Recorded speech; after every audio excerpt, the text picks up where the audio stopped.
Madame la Présidente, Monsieur les ministres, maa ngi leen nuyu, chers collègues, honorables députés, maa ngi leen nuyu bu baax. Monsieur le ministre de la Microfinance, je souhaite aujourd'hui porter à votre attention une préoccupation centrale pour les populations de Pikine.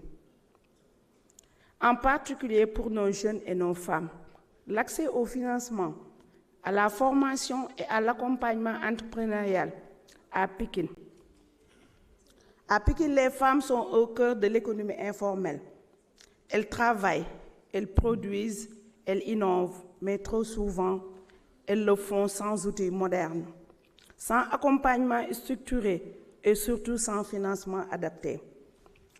Aujourd'hui, un mécanisme a fait ses preuves sur le terrain, les ASEC, les associations communautaires d'épargne et de crédit.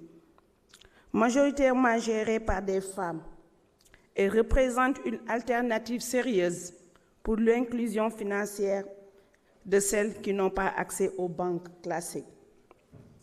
Les ASEC n'ont pas un outil de financement. Elles ne sont pas seulement un outil de financement, elles sont un instrument de discipline financière, de solidarité et d'autonomisation. Nous devons les renforcer, les appuyer, les intégrer pleinement dans les politiques publiques d'inclusion financière. Cependant, au-delà du financement, il y a un autre défi majeur, la structuration en coopérative au niveau de Pikine. Beaucoup de femmes ignorent que pour créer une coopérative, il suffit simplement de se rapprocher de la sous-préfecture. Ce manque d'information constitue un frein. Monsieur le ministre, c'est pourquoi il est urgent que les services de l'État, les collectivités territoriales et les acteurs partenaires multiplient la sensibilisation et l'accompagnement de proximité. Les institutions doivent aller vers les populations, pas l'inverse. Monsieur le ministre, nous demandons la mise en place de programmes de formation ciblés dans chaque commune au niveau du département de Pikine.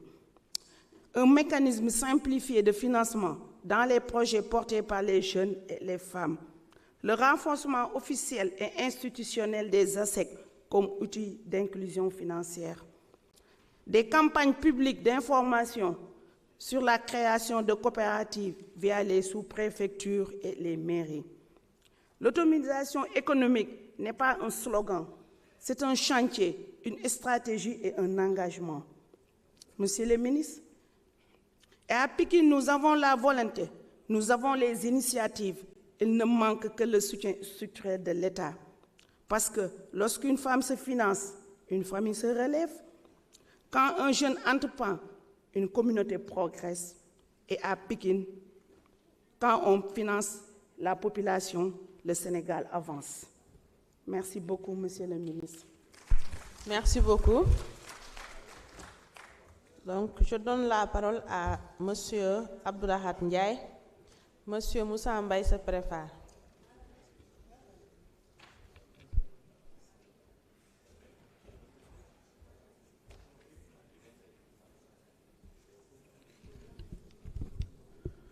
Merci beaucoup, Présidente.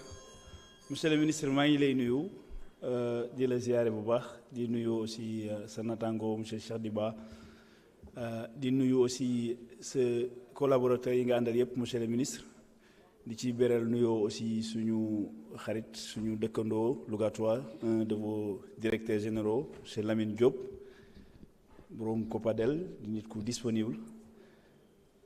Monsieur le ministre, di la féliciter vraiment parce que je pense que bari na yaa na ñi ngi may wax sax sama intervention yi ma def yu ci ëpp ministre yi fi jaar yëpp damay tàngal dal seen kaw mais yow moom du ma ko def pas parce que da nga nekk sama xarit mais parce que dama xam li ngay def li ngay liggéey parce que je me rappelle lii gars yi di laaj mooy les CPS coopératives productives solidaires bi nga koy xalaat ñu bari impliqué ngeen leen nga leen ci man da nga ma invité sa bureau je pense qu'on a fait une réunion de 4 heures de 14 heures ba 18 heures pour ñu jox la suñu xalaat ci loolu et je me rappelle même à l'époque tu parlais de CPI coopérative productive immédiate en faisant référence avec li nga xam ne yaa ko conceptualisé yaa ko théorisé muy l'économie immédiate ci biir waxtaan ci la ñu gis ni solidaire sax mooy gën a jekk pour la dimension sociale et solidarité muy lu am solo muy loo xam ni effectivement député yi ñu ngi demandé à ce que nga leeral ko mais loo war a leeral bu baax a baax la parce que lu am solo la et puis pourquoi aussi sax nga impliqué woon moom parce que da nga bëggoon aussi méngale ko ak li nga xam ni moom la ñuy def dans le domaine de l'informatique lu ñuy tuddee les Fab Labs mooy le fait que groupement de femmes wala en tout cas ay nit ñu bokk ay outils de production moom la Thomas di wax léegi ça ne sert à rien de financer benn nit jox ko xaalis ce concept moo doon nga fexe ba nit ñi benn machine buy jaar 10 millions par exemple au lieu que nga financer ko benn groupement nga jënd machine teg ko ci benn gox tox ko ci benn dëkk pour que ñu mën ko séddoo et donc loolu moo doon l'idée et dans l'immédiateté yaa may je me rappelle ngay wax ni dans immédiat il y a la notion de ici et maintenant notion de temps et notion aussi de l'espace mais vraiment muy lu am solo et c'est vrai que communication bi des na et d'ailleurs aussi am na loo xam ne aussi gisuma ko ci conception bi sax te waxtaane woon nañ ko muy am solo muy la dimension aussi du système d'information parce qu'au Sénégal on se rend compte que on commence man moom laay tudd damay wax ni c'est le pays où on redémarre toujours à zéro parce que chaque fois que bu régime bu bees ñëwee les femmes par exemple la conception yi ñuy def nii les femmes sont obligées d'aller redéposer des dossiers seen historique de kenn xamu ko seen historique de paiement et cetera wala ñu nekk ci ay structure de dette yu bëri nekk ay nit yu surendetté te mënuñu ko détecter mënuñu xam ne dañoo surendetté donc ñu nekkaat ci ay circuits yu jafe donc même cette notion de système d'information unifié pour que ñu mën a xam kii loolu lu am solo la monsieur le ministre nag lenn nga xam ne moom dinaa ko aussi ça concerne le Louga parce que rek wolof day wax ni ku la ñee du la yërëm man damaa yaakaar ni da ngeen ñoo ñee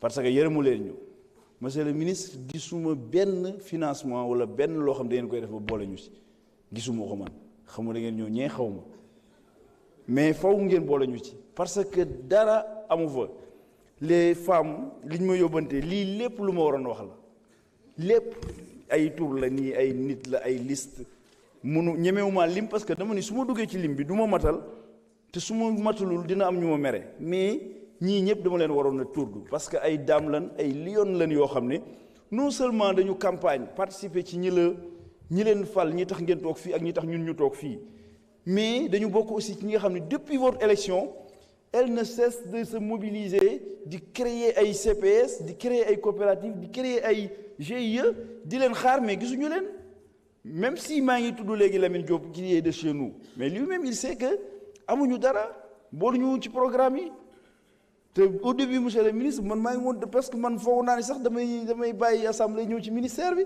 donc kon monsieur le ministre waa Louga li ñuy jooy mooy loolu mooy nga boole leen ci vraiment bugguma lim mais Koki Sakal Kër Momar Sarr partout Ngën Sarr Dagaj partout les dames sont prêtes yow la ñuy xaar monsieur le ministre nee na ngeen ñëw financement yi ngeen boole leen ci accompagner leen te ñun on est prêt à vous accompagner sur ça donc li may tëjee peut-être mooy monsieur le ministre des finances comme mi ngi may dégg nga yokk ay budget jox ko lu mat loo xam ne dana ko mën a indi ba bana cee boole waa Louga loolu rek laa doon wax jërë ngeen jëf merci beaucoup salaamaaleykum.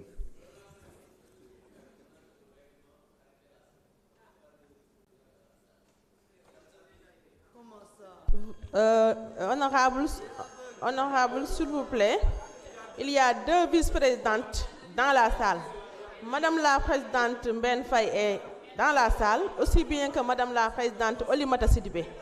Vous ne pouvez pas venir en retard et ensuite créer la zizanie dans la salle. On continue le travail. S'il vous plaît, chers collègues. S'il vous plaît, chers collègues, on continue le travail. Je vous en prie, les collègues, s'il vous plaît.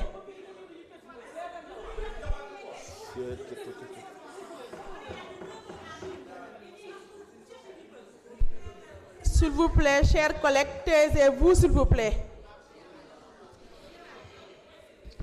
Merci beaucoup, chers collègues. Je tiens à préciser que les représentants du peuple sont dans la salle depuis 9 heures. Et le travail va continuer. Nous avons bel et bien 2 vice-présidentes dans la salle. Madame la vice-présidente Mbène Faye est là. Madame la vice-présidente Oulimata Sidibé est dans la salle. Donc on continue. Je donne la parole à monsieur Moussa Mbaye. Donc Elas Gueye se prépare. Merci. Merci, Présidente. Assalamu alaikum.